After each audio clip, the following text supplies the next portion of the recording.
l'heure du journal parlé. Mesdames, Messieurs, bonjour et bienvenue dans cette édition. Au sommaire, 250 habitations lacustres modernes durables en vue de réalisation à la cité lacustre de Ganvié.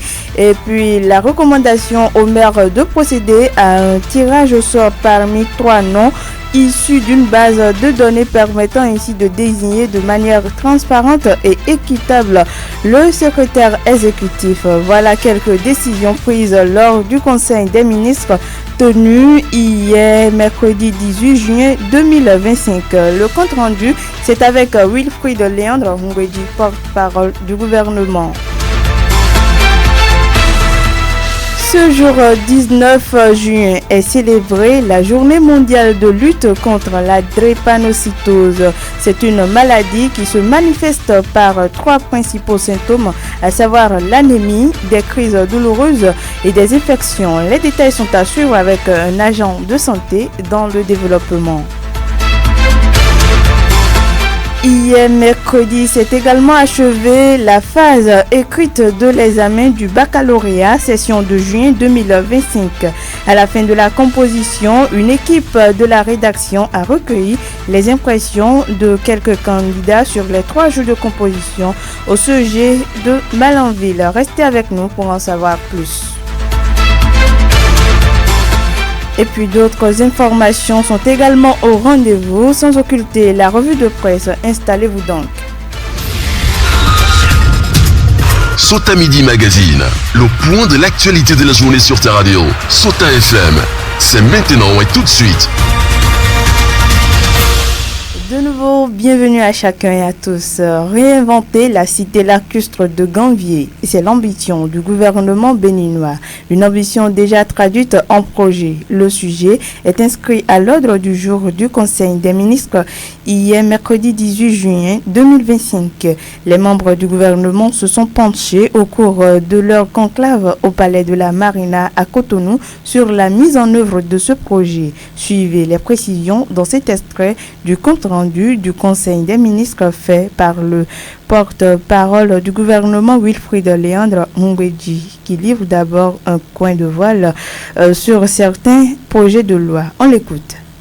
Les décrets portant transmission à l'Assemblée nationale pour examen et vote du projet de loi portant modification de l'article 6 de la loi numéro 2020-04 du 8 mai 2020 portant régime juridique, fiscal et douanier applicable au projet de pipeline d'exportation Niger-Bénin. Approbation des statuts du Centre national de sécurité routière. S'agissant des communications, en point 1, contractualisation pour la réalisation de diverses prestations relatives au projet Réinventer la cité lacustre de Ganvié. Dans le cadre de la mise en œuvre de ce projet, différents sous-projets sont, selon leur niveau de maturité, en phase travaux ou à l'étape de finalisation des études architecturales et techniques.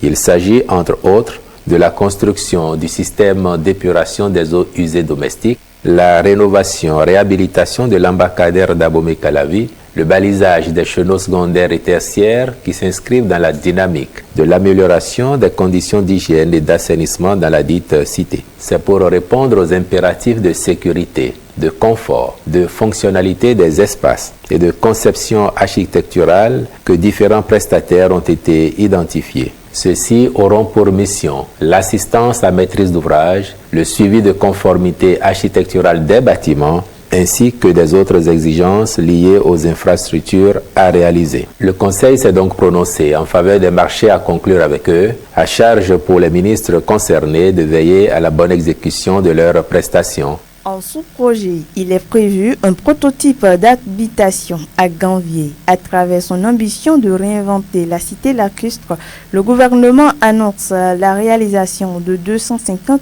habitations avec l'objectif à terme de 1000 unités construites. Léandre Ngwedi nous en donne plus de détails. Contractualisation pour la réalisation de prototypes d'habitations lacustres à Ganvié. Les habitations traditionnelles de la cité lacustre de Ganvié, bien qu'ingénieuses, font face à des défis majeurs tels que la vétusté des structures, la fragilité des toitures, le risque d'effondrement et la vulnérabilité accrue aux catastrophes naturelles. Pour pallier ces difficultés et offrir un meilleur cadre de vie aux populations, le projet Réinventer la cité lacustre de Ganvié envisage dans une première phase la réalisation de 250 habitations lacustres avec un objectif à terme de 1000 unités construites. Afin de définir les matériaux et les méthodes d'exécution appropriées pour une durabilité des équipements, il est prévu de faire réaliser des prototypes du modèle de logement, sachant que ceux-ci permettront d'identifier l'approche convenable à l'amélioration du cadre bâti accessible aux communautés autochtones. À cet effet, le Conseil a autorisé la contractualisation avec une entreprise expérimentée en vue de la réalisation de ces prototypes. La dite entreprise a prouvé son savoir-faire en matière d'utilisation de matériaux fins, durables et adaptés aux habitations lacustres. Leurs échantillons ont par ailleurs été présentés au maître d'ouvrage. Le Conseil a par ailleurs décidé d'ajuster le mode de désignation des secrétaires exécutifs des mairies à la suite du séminaire récemment organisé sur le bilan de la réforme de la décentralisation. Le Conseil, après le compte rendu du chef de l'État, a décidé de ce qui suit. Wilfried Léon Mwedji. Compte rendu du séminaire sur la mise en œuvre de la réforme structurelle du secteur de la décentralisation. Le président de la République a fait au Conseil un point du dit séminaire organisé à son initiative le 13 juin 2025. Il a donné lieu à des débats francs qui ont permis d'analyser de façon objective et responsable les pratiques en cours puis de proposer des améliorations. Le Conseil a noté avec satisfaction qu'en dépit de quelques difficultés relevées ici ou là, tous les acteurs ont salué la pertinence de la réforme intervenue en 2022. Ils ont souhaité par conséquent que sa mise en œuvre soit plus efficiente afin de faire définitivement de la décentralisation un véritable outil de développement socio-économique au service des populations à la base. À cet effet, tenant compte des préoccupations et doléances exprimées par les participants, le Conseil est d'avis qu'à l'avenir, les maires procèdent au tirage au sort de 3 noms dans la base de données et choisissent parmi ceux-ci, séance tenante, un pour servir en qualité de secrétaire exécutif. Il est également reconnu la nécessité de leur plus grande implication dans l'exécution et le suivi des projets et programmes conduits par l'administration centrale dans les communes. Par ailleurs, relativement aux plaintes liées au délai de traitement des contentieux sur les marchés publics communaux, le gouvernement conviendra avec l'autorité de régulation des marchés publics des procédures diligentes envisageables à implémenter pour favoriser l'examen des recours dans les délais les plus courts possibles afin de ne pas pénaliser les actions prévues dans le cadre de l'exécution du budget communal. Dans la même logique, il sera étudié la possibilité de la désignation d'un délégué du contrôle financier par commune. Nous sommes en note santé à présent. Chaque 19 juin se tient la journée mondiale de lutte contre la drépanocytose. Elle a pour objectif d'informer et de sensibiliser le grand public sur cette maladie génétique méconnue et de récolter des fonds pour soutenir les familles. Les enfants également drépanocytaires. Elle a été reconnue le 22 décembre 2008 comme priorité de santé publique par une résolution de l'Organisation des Nations Unies. À cette occasion, une équipe de la rédaction est allée en contact d'un agent de santé pour en savoir davantage sur cette maladie génétique. Suivez les explications de Hamidou Ndiaye. Il est agent de santé à la retraite. C'est une maladie héréditaire, hein? Vous voyez. Normalement, avant de se marier, il faut faire des examens nuptiaux pour pouvoir connaître votre statut. Sinon, vous pouvez avoir après des surprises concernant la drépanocytose. C'est une maladie du sang qui se manifeste par la destruction des globules rouges. Lorsque les sujets ne sont pas de même groupe ou d'un groupe qui n'est pas approprié et qui se marient, vous allez voir leur progéniture et vont connaître des problèmes de santé. Des sujets qui ne sont pas de même statut sanguin et qui se marient à un moment donné, vous allez voir leurs descendants vont souffrir de cette union-là. La drépanocytose est une affection du sang qui provoque une dégénérescence des globules rouges. Tout en donnant les signes de cette maladie génétique, notre source prodigue quelques conseils à la jeune génération, puis rappelle le rôle des dirigeants. Amidou Ndiaye qu'on écoute. Les signes, lorsque la drépanocytose se manifeste, c'est un enfant qui est anémie. Pourquoi il est anémie? Il a des problèmes respiratoires, il est aussi faible, il a le vertige du fait de l'anémie. Avant de se marier, il faut aller à l'hôpital faire des examens, voir si au niveau des examens de laboratoire, il y a une incompatibilité. Il ne faut pas obligatoirement vous accepter parce que ça peut causer d'autres problèmes. Les globules rouges captent de l'oxygène et tant que ça manque, vous allez voir l'enfant a des problèmes. Il a des douleurs au niveau des articulations et autres. Parfois même, vous allez voir le visage est bouffi. Tout ça là, c'est des signes d'anémie. Ouais. L'enfant maigrit aussi. Il y a un maigrissement de l'enfant. Il y a la fatigue. Donc très vite, il faut aller se confier à un agent de santé. Il faut que les gens prennent conscience par rapport à la célébration de cette journée, savoir que c'est une maladie héréditaire et que les gens, avant de se marier, comme je l'ai dit tantôt, aillent faire des examens de sang pour voir si en temps leur union ne va pas leur causer d'autres problèmes. Nos États, nos gouvernements doivent prendre des résolutions pour pouvoir protéger les populations, c'est-à-dire mettre à la disposition des hôpitaux, des médicaments pour pouvoir aider les plus pauvres. Parce que cette maladie, elle ne choisit pas son camp. Ça peut être au niveau des personnes nantis, ça peut être au niveau des personnes pauvres. Moi, je souhaiterais que nos États prennent conscience et que cette journée soit une journée de réflexion, apporter aux populations des soins adéquats. Toujours dans ce même sens, la saison des pluies dans la commune de Malanville est une période où l'on remarque la présence de plusieurs mouches. Ces insectes volants se prolifèrent sur les repas un peu partout dans les maisons et restaurants tout en transmettant les microbes nuisibles à la santé. Une situation qui inquiète plus les populations sur le plan hygiénique. Quelques Malanvillois dénoncent la situation. On les écoute. Ces mouches, c'est provoqué par la pollution des endroits. La population jette des ordures à des endroits donnés. La belle preuve, c'est que même en étant au dehors où il y a tellement du vent, on n'arrive même pas à dormir encore.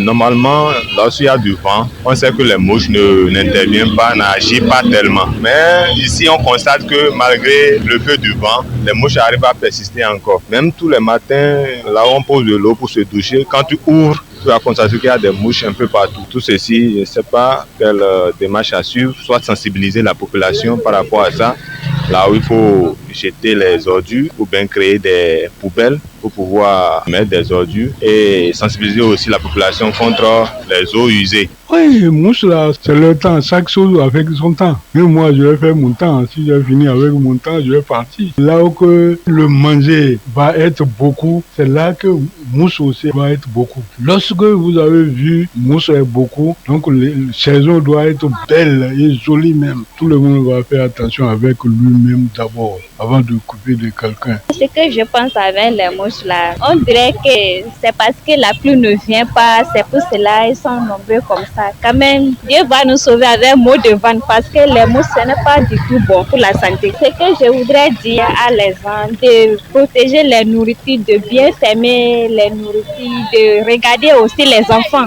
pour qu'ils ne mangent pas les choses bizarres.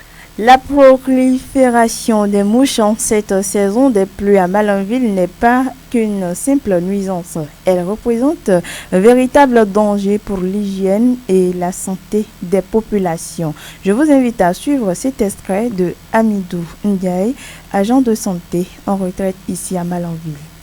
La prolifération des mouches, ça dépend. Vous savez, au temps de la saison des pluies, au moment des mangues et autres, là, il y a souvent des mouches. Et les mouches sont toujours à l'affût des endroits sales où elles arrivent à se proliférer. Si vous allez au grand marché maintenant, vous allez voir de grosses mouches autour des fruits gâtés. C'est des petites bestioles très très dangereuses, les mouches. Au niveau de leurs pattes, elles saisissent les débris alimentaires. C'est tout comme les moustiques. Donc les mouches sont des vecteurs de prolifération de maladies. Il y en a qui sont très sensibles lorsque elles se posent sur le corps. Bon, il y en a qui réagissent d'une manière à une autre. Il y a des saisons où elles sont plus nombreuses, ainsi de suite. Les mouches en général, elles sont nuisibles, ça il faut le dire. Lorsqu'une mouche se pose sur une nourriture, un repas, vraiment c'est dangereux parce que non seulement elle voltige des endroits sales en endroits sales, donc ça suppose qu'elle transporte des éléments négatifs. Si une mouche se pose, si par exemple les selles ou bien un cadavre d'animal, des trucs comme ça, donc au niveau de ses pattes, c'est dangereux, c'est pas bon. Les maladies que ça peut donner, la diarrhée, il y a le choléra, les maladies digestives qui ne vont pas avec la santé de l'homme. Alors, quels gestes adopter pour se protéger contre les mouches en cette période? Le spécialiste de la santé nous propose quelques solutions. Adam Amidou plutôt, Ndiaye qu'on écoute. Les mouches en général, comme je l'avais dit tantôt, sont de petites bestioles qui transportent les maladies. Donc ça veut dire que au niveau des familles, au niveau d'un foyer, il faut protéger les aliments. Maintenant, concernant ceux-là qui sont sensibles, il faut vraiment qu'ils se protègent. C'est tout comme les moustiques. Donc autant que les moustiques et les mouches, il faut se protéger. Moi je crois que c'est ainsi. Il y a plusieurs manières de protection. Tout comme les gens se protègent contre les moustiques, on peut aussi se protéger contre les mouches en plaçant des grillages fins au niveau de nos fenêtres. Ça, c'est des protections physiques, ça. On peut avoir des flaques-tos, des insecticides qu'il faut asperger partout dans les quatre coins de la maison, de la chambre. Après fermer, après quelques instants, on peut ressortir. Bon, au niveau des bars, restaurants, les gens ont souvent du pétrole qu'ils passent autour des tables. Là, les mouches ne viennent plus là. Il y a des enseignes, c'est-à-dire c'est des produits fumigènes que les gens utilisent pour faire fuir les mouches. Il y a autant de protection quand même, protection physique, protection chimique, ainsi de suite, contre les mouches. Mesdames, Messieurs, prenons une courte pause avant de poursuivre ce journal. Sota Info Midi, le point de l'actualité sur ta radio. Les épreuves écrites du baccalauréat session de juin 2025 ont pris fin hier mercredi 18 juin sur toute l'étendue du territoire national.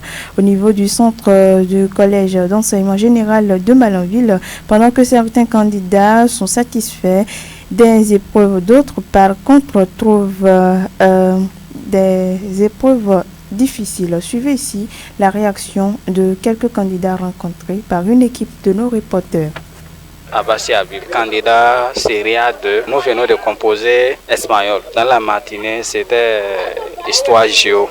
Vraiment, histoire géographie, ça n'a pas été facile. On attendait sur la SA5 et c'est la SA3 et 2 qu'on nous a amené et ça n'a pas été facile. Bon, quand même, on a trouvé quelque chose à écrire du lundi matin. Ça n'a pas été facile aussi. Disons que toutes les épreuves n'ont pas été faciles, mais on a fait un peu. Moi, je m'appelle Salami Mokina, série B. Ce matin, on a composé soit géographie et le soir, là, on a composé économie.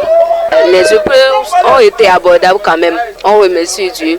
Tout s'est bien passé. En fait, les gens se sont concentrés sur les épreuves, quoi. Et peut-être pour cette année, il y aura amélioration de réussite, quoi. Moi, j'ai vu que ces épreuves-là ne sont pas difficiles. Ce sont des épreuves abordables. Je m'appelle Mohamed Lamidi, série A2. Oui, c'était bon. On a pu s'en sortir malgré tout. J'apprécie toutes les épreuves, seulement que c'était en maths et en SVT, j'ai un peu du mal. Mais quand même, j'ai fait ce que je peux. Mon objectif pour le moment, je veux me voir classé parmi les admissibles. Ingrid Adiassé, on a composé PCT de 8h à midi et on a composé de 14h à 18h30. On a composé histoire géo après philo. On s'est débrouillé, ça s'est bien passé. C'est pas trop difficile, c'était abordable. C'est vrai que pour composer le bac, tu dois tout apprendre, genre tout connaître quoi. Mais disons, certains élèves parmi nous se sont focalisés sur d'autres SA, tout et tout. Comme l'année passée, d'autres SA étaient sortis, donc on a dû un peu négliger tout et tout. À mon niveau, on va prier Dieu maintenant pour que ceux qui vont corriger nos feuilles aient pitié de nous. Je vous invite à suivre à présent la revue de presse de Lukman Wurutewu. Suivez la revue de presse sur Sota FM. Amis de la plume et du papier, mesdames et messieurs, bonjour. Dorénavant, les maires auront leur regard sur le choix de leur secrétaire exécutif. C'est la principale information traitée ce jeudi par les journaux. Selon des publications, le Conseil des ministres d'hier mercredi 18 juin 2025 s'est penché sur les ajustements nécessaires à l'application de la réforme de la décentralisation, notamment en matière de désignation des secrétaires exécutifs communaux. La Boussole, le matinal, l'informateur, le Soleil Bénin Info, l'autre quotidien et bien d'autres publications rapportent le nouveau mode de désignation des SE. Désormais, les maires tireront au sort 3 noms issus de la base nationale puis opéreront leur choix final parmi les 3 profils lors de la même séance. Alors désormais, résume en manchette La Boussole, 3 profils à tirer au sort pour la désignation d'un SE. Pour le Soleil Bénin Info, le gouvernement change le mode de désignation des SE. Cette nouvelle approche, à la fois souple et encadrée, apprécie La Boussole, vise à concilier transparence du processus et capacité de discernement politique des élus locaux. Le journal explique qu'elle répond aux observations formulées par les acteurs communaux lors du séminaire du 13 juin dernier sur le bilan de la réforme de la décentralisation. Le matinal n'en dira pas le contraire lorsque le journal soutient que cette refonte vise à insuffler une nouvelle dynamique à ce secteur stratégique en vue d'arrimer résolument la décentralisation au développement local et à l'amélioration des conditions de vie des populations à la base. En somme, termine en manchette l'informateur, au Conseil des ministres d'hier, les maires étaient à l'honneur. Pendant ce temps, dans la suite, au chapitre politique, Matin Libre observe que le PCB rame toujours à contre-courant.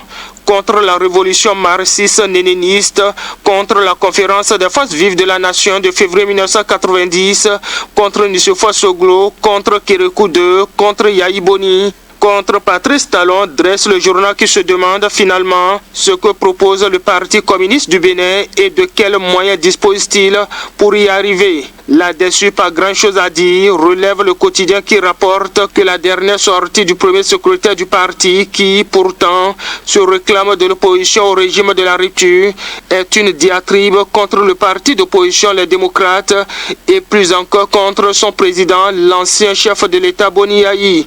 À qui est-ce que cela profite si ce n'est pas au tireféré de la rupture, qui d'ailleurs s'en donne à cœur joie, termine le journal. Et de son côté, Dynamis Info évoque la brouille à l'Union progressive. Le renouveau invite à la négociation avec Ngweyi. Il s'agira de chercher à négocier pour corriger ce qui peut l'être afin de sauver les meubles, souligne le journal qui estime qu'autrement, l'Union progressive, le renouveau dans cette sorte de division en son sein, payera le prix lors des élections générales de 2026.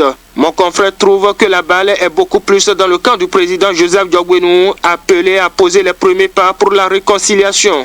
Mais avant, termine mon confrère, il faudra ranger de côté les actes de nature à humilier ou à rabaisser le camp Ngweyi qui laisse libre cours à la correction des omissions. Sans commentaire dans le reste, La Boussole rapporte qu'en réponse aux attaques du ministre conseiller à la défense et à la sécurité, l'honorable Kamel Ouassangari crache ses 4 vérités à Rachidi Gbadamassi.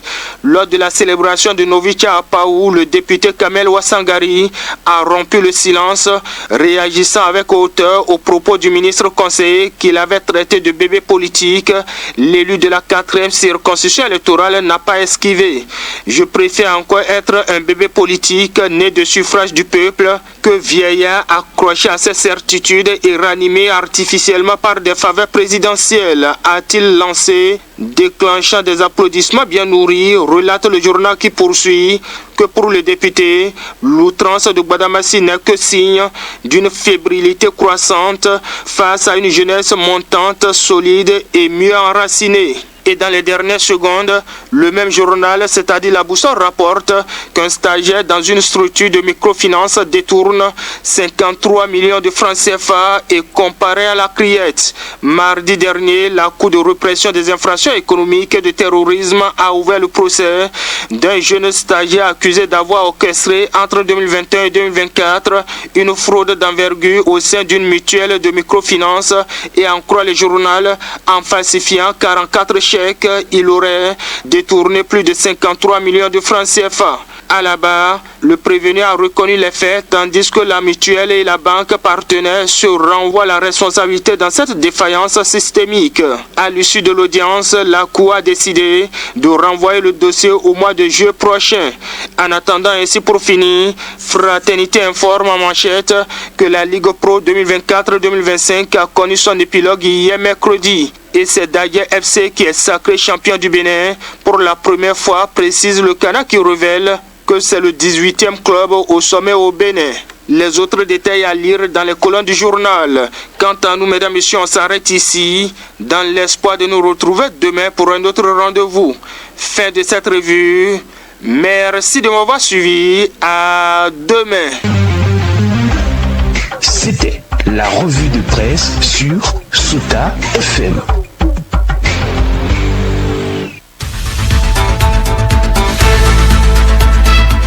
Mesdames, Messieurs, c'est ici que se referme cette session de l'information. Merci pour votre aimable attention. Dorcas Orisha, je suis à la présentation. Mise en onde Aboubakar Doko. David Labo a assuré l'édition. À très bientôt. C'était Sota Midi Magazine, le rendez-vous informatif de la mi-journée